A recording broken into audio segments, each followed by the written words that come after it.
The first universal law: never challenge humans. They never quit. In the vast darkness of space, humanity had finally achieved what generations had dreamed of: contact with intelligent alien life. The stars, once seeming so empty, now teemed with civilizations beyond imagination.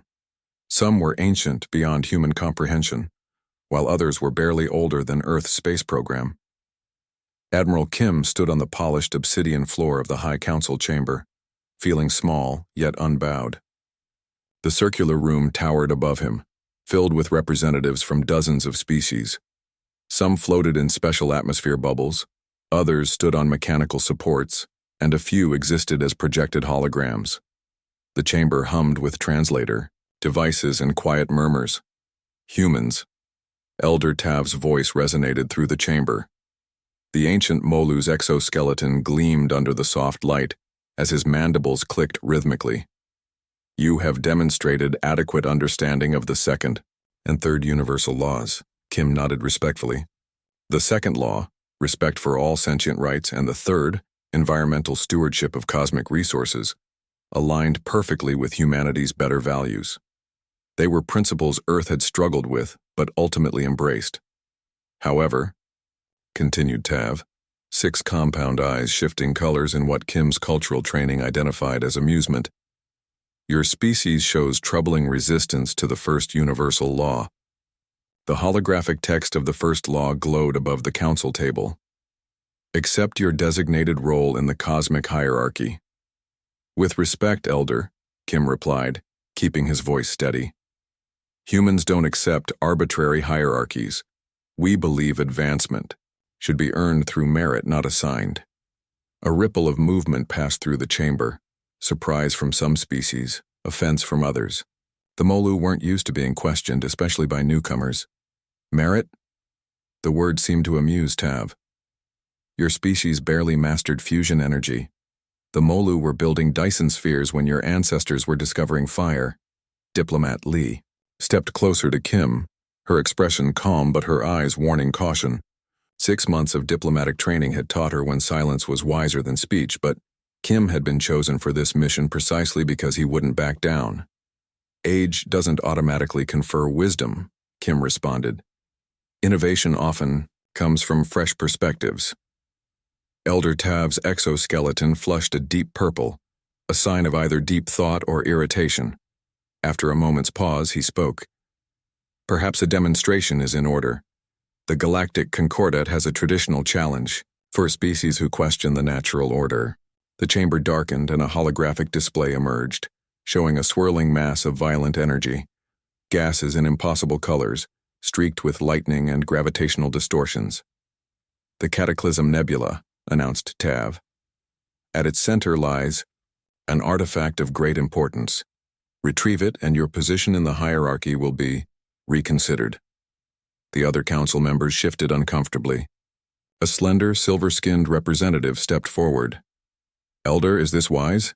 17 species have attempted this challenge. None have returned. Which is precisely why it will settle the matter, replied Tav smoothly. If humans accept their proper place, they will decline. If they persist in their misguided notions of equality, they will fail, as all others have failed. Kim studied the hologram carefully.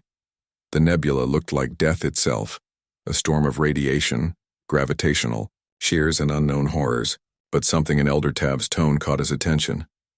The challenge wasn't just a test, it was a barrier, one designed to keep lesser species in their place. We accept your challenge, Kim said firmly. A shocked silence fell over the chamber. Admiral, Lee whispered urgently, we should consult with Earth Command before. If I consult with Earth Command, they'll spend 6 months debating and analyzing, Kim replied quietly. And that's exactly what the Elder expects, that we'll recognize the impossibility and back down. He turned to address the council again. Humanity accepts. We will retrieve your artifact. Elder Tav's mandibles clicked rapidly, the Molu equivalent of laughter. Then it is decided. You have 1 standard orbital cycle to prepare. We will assign Observer Res to document your attempt. As the council session adjourned, Lee caught up with Kim in the corridor. That was reckless, she hissed. You've just committed us to a suicide mission. Kim watched as a small, nervous-looking Molu approached, presumably Rez, their assigned observer. Not suicide, he replied. A necessary statement.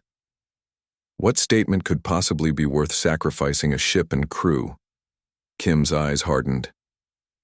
That humans don't accept artificial limitations, that we don't quit when challenged, and most importantly, he lowered his voice, that the first universal law is a lie designed to maintain power structures. Lee's expression shifted from anger to realization. You think this whole hierarchy is just a control mechanism? I know it is, Kim replied, and now we're going to prove it. Rez approached cautiously, mandibles twitching nervously. I am to observe your preparations, humans. Kim smiled at the smaller Molu.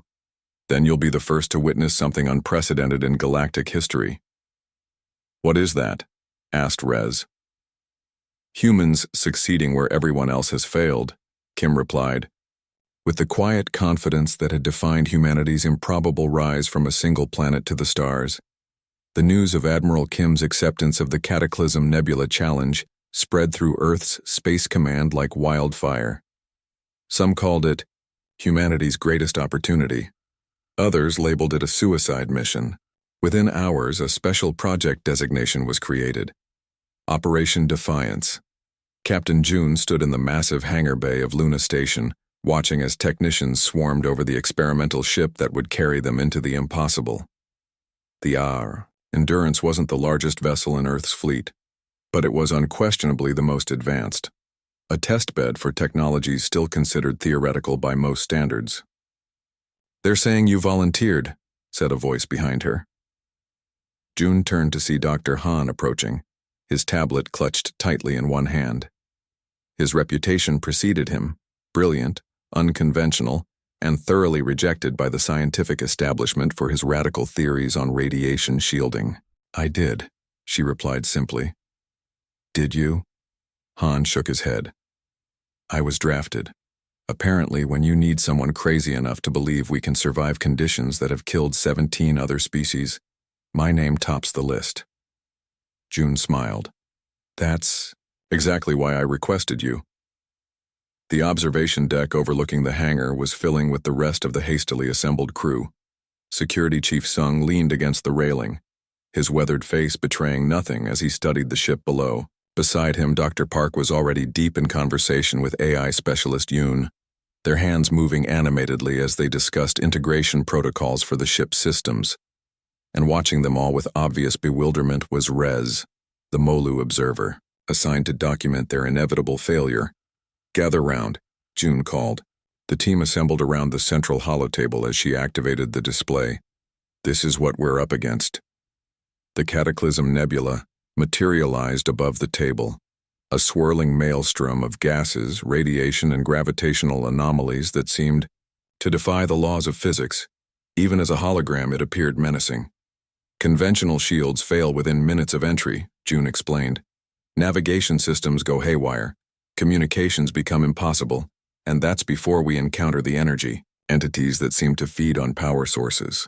Essentially, everything that keeps a ship functioning becomes either useless or dangerous, added Han, stepping forward, which is why we need to completely rethink our approach. He manipulated the display, showing a modified shield design. Standard shields try to block the nebula's effects. That's like trying to stop a tsunami with a wall. We need to flow with it instead, pulsing shields that adapt to the nebula's energy patterns. The calculations required would overwhelm our computer systems, Yoon pointed out, frowning at the design. Which is why we'll do it manually, replied Han. A human brain can recognize patterns that computers miss, especially in chaotic systems. Sung crossed his arms. You're suggesting we fly by gut feeling? I'm suggesting we use the one advantage humanity has always had. Adaptation, Han replied. Every species that failed approached the nebula with their strongest technology. We need to approach it with our strongest trait, our ability to change our approach when something isn't working. Rez, who had been silent until now, chittered softly, the Molu equivalent of clearing one's throat. The probabilities of success are negligible, the alien observed, mandibles twitching nervously. The combined technological might of 17 advanced civilizations proved insufficient. With respect, Dr. Park said, turning to the alien, humans have a long history of achieving the statistically impossible. It's practically our specialty. June pulled up the next display, the data from previous failed expeditions. What we know about the nebula is limited, but we've analyzed every scrap of information from the attempts before us.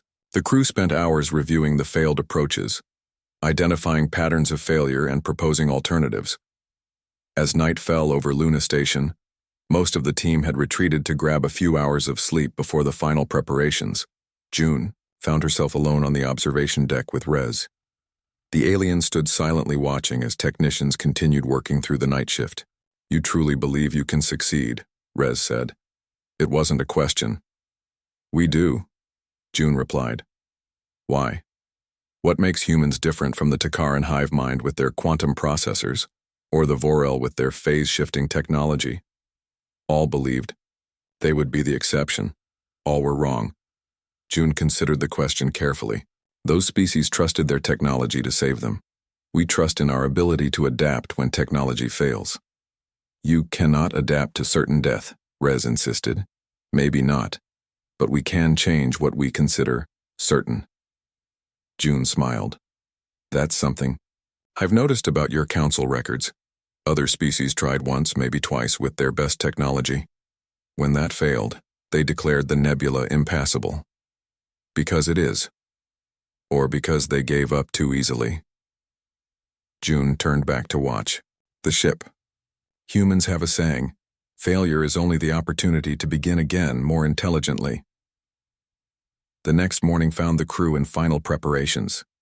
Medical Officer Choi was distributing specially designed medication packs to each crew member. Anti-radiation treatments, she explained, but not standard issue. These are based on Dr. Han's theories about adaptive cellular protection. They won't prevent radiation exposure, but they might help your bodies respond to it more effectively. Sung was leading his security team through modified combat drills. "We don't know what we'll encounter in there," he told them, "so forget standard protocols. I need you ready to improvise." Dr. Park and Yoon had wired themselves into a simulation of the ship's systems, practicing manual overrides for when, not if, automated systems failed. Through it all, Rez watched with growing confusion. "You prepare as if you are going into battle," the alien observed. "We are," replied June. "A battle against impossible odds. That's humanity's favorite kind." As the launch countdown began, Admiral Kim made a brief appearance. He said nothing about the council or politics, just 6 simple words to the crew. Show them what humanity is capable of. The Endurance lifted off from Luna Station 12 hours ahead of schedule, another human adaptation that caught Rez by surprise. As they broke orbit and set course for the edge of the solar system, June gathered her crew on the bridge. "Every species before us approached this challenge believing their technology would save them," she said. "We're approaching it knowing that when technology fails, human ingenuity begins. That's not just our advantage, it's our heritage." As the ship accelerated toward the distant nebula, Rez finally understood what made these humans so dangerous. It wasn't their technology or even their adaptability. It was their absolute refusal to accept defeat as a possibility. The Endurance hung at the edge of the Cataclysm Nebula like a moth contemplating an open flame. From the safety of normal space, the nebula was terrifyingly beautiful. Swirling clouds of gas in impossible colors, streaked with lightning that seemed to move with purpose rather than chance. Gravitational eddies twisted light from distant stars into ghostly ribbons. "Final systems check," Captain June ordered, her voice steady despite the tension on the bridge. One by one, the crew confirmed their stations were ready, or as ready as they could be. Rez hovered near the back of the bridge, mandibles clicking nervously as the alien observed. "Shields at maximum capacity," reported Sung from the defense station. "Adaptive protocols loaded and standing by," added Yoon, fingers dancing across her console as she made last-minute adjustments to the AI systems. Dr. Park looked up from her xenobiology scanners. Biomonitors active for all crew members. The radiation tracking is online. Dr. Han was the last to report. Pulse shielding ready to engage on my mark. Dark circles underlined his eyes. He hadn't slept in 36 hours, fine-tuning the experimental shield system that represented their best hope of survival. June took a deep breath. Record log entry. Endurance preparing to enter Cataclysm Nebula. If we don't return, tell Earth we gave it our best shot. She paused, then added with a half-smile, and tell the Galactic Concordat to reconsider their first law. She nodded to the pilot. Take us in. 1/4 impulse. The Endurance edged forward, crossing the invisible boundary between normal space and the nebula. For a moment, nothing changed. Then reality itself seemed to shudder around them. Energy spike. Yoon called out as alarms blared across the bridge. Shields holding at 92% but dropping fast. Engage pulse shielding, ordered June. Dr. Han activated his experimental system. The regular hum of the ship's shield generators shifted to a rhythmic pulsing, like a heartbeat. The deck vibrated beneath their feet with each pulse. It's working, Han reported, surprised despite himself. Shield degradation has slowed. The viewport showed the nebula closing around them, cutting off the view of normal space behind. They were committed now. For the first hour, the journey proceeded better than any of them had dared hope. The pulse shields adapted to the nebula's radiation, flexing rather than resisting the energy waves that battered the ship. The crew began to exchange cautious glances of optimism. Then came the first gravitational shear, a ripple in space-time that struck the Endurance like a physical blow. Everyone on the bridge was thrown sideways as the ship rolled violently. Hull, integrity at 83%, Sung reported, pulling himself back to his station. Blood trickled from a cut on his forehead, but he ignored it. That hit was nothing like the data predicted. The nebula is changing, Park observed, eyes fixed on her readings. It's almost as if it's reacting to our presence. Rez chittered, in alarm. Impossible, the nebula is a natural phenomenon. Maybe not as natural as the Concordat believes, June replied grimly. Adjust our course. Take us deeper. The next few hours became a brutal test of endurance. Each new layer of the nebula presented fresh challenges. Radiation that shifted frequency to penetrate their shields, gravimetric distortions that threatened to tear the hull apart, strange electromagnetic pulses that caused the ship's systems to flicker and fail. The crew adapted continuously, manually adjusting shield frequencies, rerouting power, and twice shutting down all systems for brief periods to avoid detection by the energy entities that Dr. Park had theorized were actually feeding on their power signatures. 6 hours in, disaster struck. A massive energy surge caught them unprepared, overloading systems across the ship. Dr. Park collapsed at her station, blood streaming from her nose and ears as the radiation briefly penetrated the bridge shields. Get her to medical, June ordered as Medical Officer Choi rushed to Park's side. The readings from her console were alarming, radiation exposure well beyond safe limits. Main drive failing, Yoon announced, her voice tight with strain. We're losing propulsion. June turned to Rez, who had been silently watching their struggle. This is the point where the other expeditions turned back, isn't it? The alien's compound eyes shifted color in what might have been surprise. The others who reached this far, yes. The logical decision is to retreat while you still can. Humans aren't always logical, June replied. She activated the ship-wide comm. All hands, this is the captain. We've come farther than any expedition before us, but our main drive is failing. Standard protocol would be to turn back. She paused, looking around at her exhausted crew. But we're not turning back. We're going to adapt and continue. In the medical bay, Dr. Han sat up despite Choi's protests. His face was pale, his body showing the early signs of severe radiation poisoning despite the protective treatments. Captain, he called over the comm, I have an idea. 2 hours later, the Endurance limped deeper into the nebula on auxiliary power. With the main drive offline, they had reconfigured the shield system to create brief propulsion bursts. essentially surfing the nebula's own energy currents. In the engine room, Sung and his team worked frantically to repair what they could, wearing makeshift radiation suits cobbled together from spare parts. The conventional protective gear had proven inadequate against the nebula's unique radiation. On the bridge, Yoon had manually disconnected the ship's AI from critical systems after discovering that the nebula's electromagnetic properties were causing dangerous feedback loops in the neural pathways.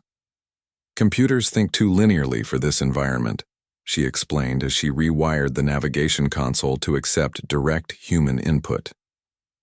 In medical, Dr. Park had regained consciousness, though she remained weak. The entities, she insisted to Choi. They're not feeding on our energy. They're curious about it. There's a pattern to their appearances. Meanwhile, Dr. Han had begun the most desperate gambit of all. Working from his medical bed, he had refined his radiation theories based on the new data.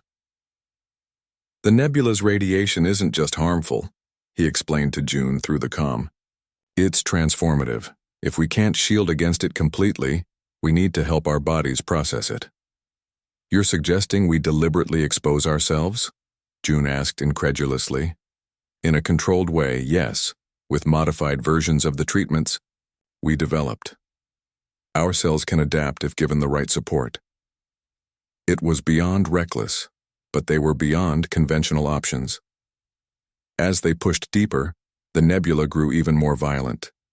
3 crew members had already collapsed from radiation exposure despite rotating shifts to limit exposure time. Systems failed faster than they could be repaired. The hull groaned under stresses it was never designed to withstand.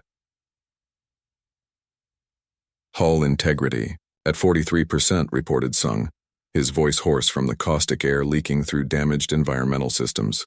We can't take much more of this, Yoon warned, manually adjusting the navigation controls as automated systems failed around her. June looked at their position on the barely functioning navigational display. They had penetrated deeper into the HFY nebula than any previous expedition, but the supposed artifact's location still lay ahead. Captain, Choi called from medical. Dr. Han's condition is deteriorating rapidly. The experimental treatment is keeping him alive, but just barely. Rez, who had been silent for hours, suddenly spoke. You should turn back, the alien said, but without the earlier certainty. No objective is worth this sacrifice. June looked around at her crew, exhausted, injured, radiation sick, but still at their posts. Still adapting. Still refusing to quit. The artifact is worth it, she replied, because it represents more than an object. It represents breaking an arbitrary barrier the Concordat uses to keep lesser species in their place. She straightened, in her chair. We continue. Time lost all meaning in the heart of the Cataclysm Nebula. The Endurance's chronometers fluctuated wildly, sometimes showing days passing in minutes, other times freezing completely. The crew relied on their own biological rhythms, taking shifts by feel rather than by the clock. Captain June hadn't slept in what felt like days.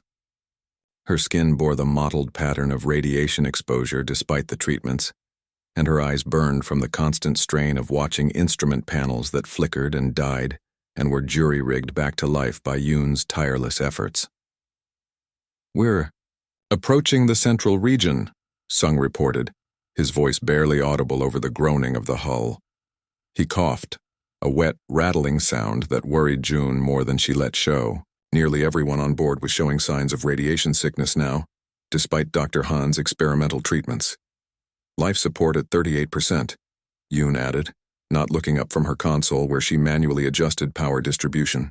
We have maybe 6 hours before we lose environmental controls completely. Rez hovered near the rear of the bridge, the Molu's exoskeleton now showing stress fractures from exposure to the nebula's forces. The alien observer had stopped suggesting they turned back hours ago, instead watching with what seemed like genuine awe as the humans pushed forward despite conditions that should have killed them all. Any sign of the artifact? June asked, forcing strength into her voice for the crew's sake. Still nothing on sensors, Yoon replied. But there's so much interference, we might not detect it until we're right on top of it. The comm channel from medical crackled to life. "Bridge, this is Park." The xenobiologist's voice was weak but urgent. "I've been analyzing the energy patterns. They're not random. There's a structure to them." "What kind of structure?" June asked. "Like a language or a heartbeat." "It's organic, Captain, I think." She paused, either gathering strength or courage. "I think the nebula itself might be alive." Before June could respond, the ship lurched violently. Red emergency lights flashed as multiple systems failed simultaneously. "We've lost main power," Yoon shouted over the alarms. "Switching to emergency reserves." "Hull breach on deck 3, Sung added. "Emergency force fields holding, but barely." June gripped the arms of her command chair. "All stop. Hold position." The Endurance hung suspended in chaos, surrounded by swirling energies that seemed to press in from all sides. Through the viewport, June could see patterns forming in the gases, almost like a face peering in at them. "Captain," Sung said softly, staring at his screen, "I'm picking up a massive energy concentration dead ahead. It wasn't there a moment ago." "On screen," June ordered. The main view screen flickered to life, showing an orb of pure light floating in the heart of the nebula's storm. It pulsed with a rhythm identical to the one Dr. Park had detected in the energy patterns. "That's it," June breathed. "The artifact." "It doesn't look artificial," Yoon observed. "It looks alive," June finished. Dr. Park was right. The comm system suddenly emitted a high-pitched whine that made everyone cover their ears. Then, impossibly, a voice spoke, not through the comm, but directly in their minds. "You have come far, humans." June exchanged startled glances with her crew. "I'm Captain June of the Earth vessel Endurance," she said aloud, unsure if the entity could hear as well as speak. "We've come seeking the artifact at the heart of the nebula." "I am the artifact." The mental voice was neither male nor female, old nor young. It simply was. "And the nebula is my body," Rez chittered in shock. "Impossible. The Council records state that the artifact is an object of power left by the precursors. The Council knows only what we wish them to know." The voice seemed to hold a note of amusement. "I am the last of those you call precursors." The light pulsed brighter, and suddenly the bridge was filled with a holographic display of the galaxy, stars wheeling around them in miniature. "We were the first to travel between stars, the first to unite the elder races in the Concordat. When our time ended, most of us transcended. I remained to watch." "To watch what?" June asked. "The development of new life, new potential." The galaxy map zoomed in on Earth, showing its blue-green surface. "Your kind interests me." June stood from her chair, fighting a wave of dizziness from the radiation sickness. "If you're a precursor, then you created the 3 universal laws. Only the second and third. The first—" The voice paused, and the light pulsed darker for a moment. "The first was added after my kind departed. A tool for control, not guidance." Rez moved forward, mandibles clicking rapidly. "Elder Tav said the first law was fundamental to cosmic order." "Elder Tav and the other ancients fear change." The mental voice was gentle but firm. "They created the first law to maintain their position. They created this challenge knowing it could not be completed." June felt anger rising through her exhaustion. So this entire challenge was designed to fail? A permanent barrier to keep lesser species in their place? Yes. 17 species reached this far and turned back, accepting their limitations. The light pulsed again, brighter. "Yet you did." "Not. Humans don't accept arbitrary limitations," June replied, echoing Admiral Kim's words. "So I have seen." The entity seemed to study them. "Your bodies are failing, yet you pushed forward. Why?" Dr. Han's voice came weakly over the comm from medical. Though too sick to stand, he had been listening. "Because progress doesn't come from accepting barriers, it comes from questioning them. And because artificial hierarchies stifle innovation, added Yoon. True advancement comes from cooperation, not subjugation. The precursor was silent for a long moment. Then, you speak wisdom that the elder races have forgotten. Perhaps this is why you survived where others failed. Not merely your tenacity, but your understanding. Rez moved closer to June. This changes everything, the alien whispered. If the Concordat learns that the first law is artificial, the hierarchy will crumble, June finished. As it should. The light pulsed again and suddenly images flowed into their minds. Star maps, technological schematics, biological formulas. Knowledge beyond their current understanding, yet somehow made comprehensible. A gift, the precursor explained. Knowledge that the elder races have kept from the younger. June felt overwhelmed by the influx of information. Why give this to us? Why now? Because you earned it, not merely by reaching me, but by understanding why it matters. The light began to dim slightly. I have been alone for millennia watching. Species rise and fall. The elder races grow stagnant in their certainty, while younger races accept limitations that exist only in their minds. The mental voice softened. But you're kind. You never quit. Even when logic dictates you should. It is your greatest strength. And sometimes, our greatest weakness, June admitted. Perhaps, but it is what the galaxy needs now. The precursor's light pulsed one final time. Your vessel is failing. You cannot survive the journey out as you are. We'll find a way, June insisted, though she knew their situation was dire. The radiation damage alone would kill most of them before they could reach normal space. Yes, you would try. The entity seemed to smile, though it had no face. But I offer another solution. Energy flowed from the light surrounding each crew member in a gentle glow. June felt a warmth spreading through her body, repairing radiation damage, restoring strength to failing organs. A temporary adaptation, the precursor explained. It will allow you to survive the journey home. As the healing energy flowed through her, June felt the precursor's presence in her mind one last time. Return to your people. Tell them what you have learned. The first universal law was never universal at all, merely the fear of the powerful made into doctrine. The light began to fade, the precursor withdrawing. And remember this truth, which shall become the real first law. Never challenge humans, they never quit. The journey out of the cataclysm, nebula, proved easier than the journey in, though easier was a relative term when navigating through reality-bending radiation and gravitational anomalies that could tear a starship apart. The Endurance limped along, its hull scorched and buckled, systems functioning at minimal capacity, but its crew alive, transformed by their encounter with the precursor. Shields holding at 22%, reported Yoon from her station. Her skin still showed the mottled patterns of radiation exposure, but the pain had subsided thanks to the precursor's healing energy. It's not pretty, but it should be enough to get us home. Dr. Han worked alongside her, his earlier near death from radiation poisoning now just a painful memory.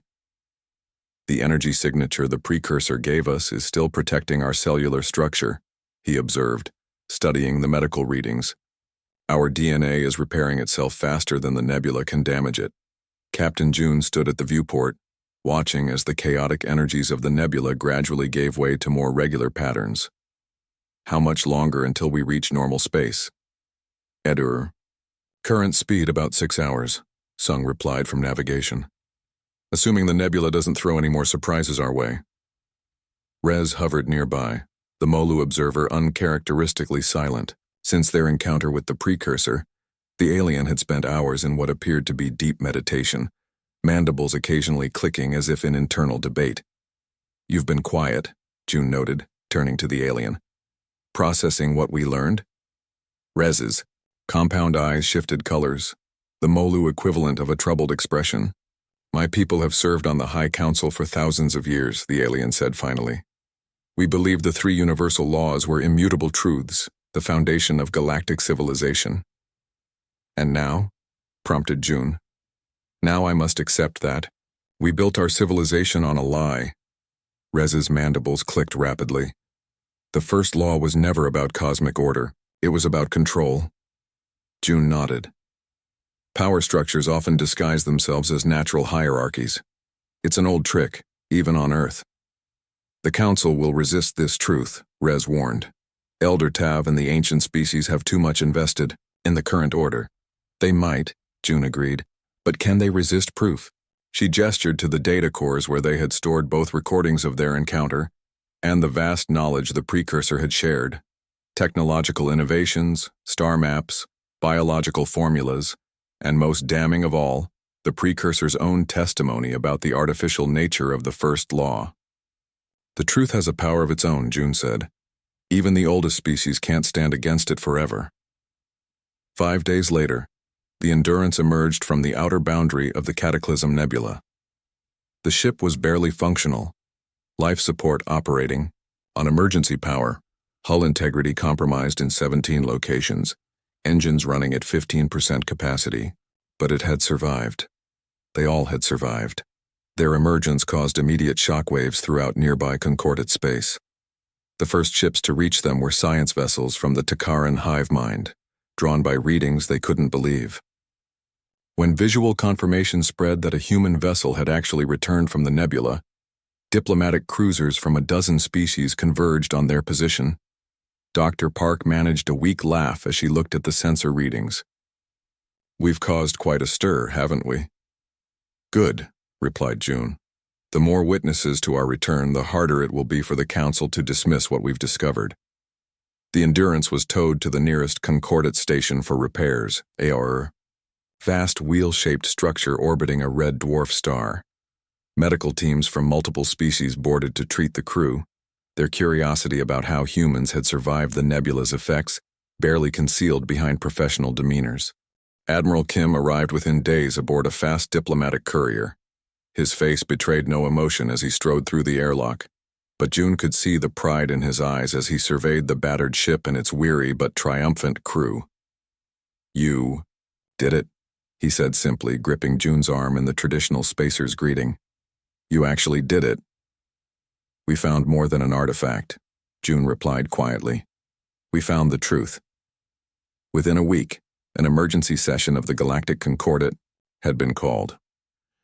The Grand Chamber, normally reserved for only the most momentous occasions, was filled to capacity. Representatives from over 200 species crammed into the tiered seating, while thousands more watched via holographic projection.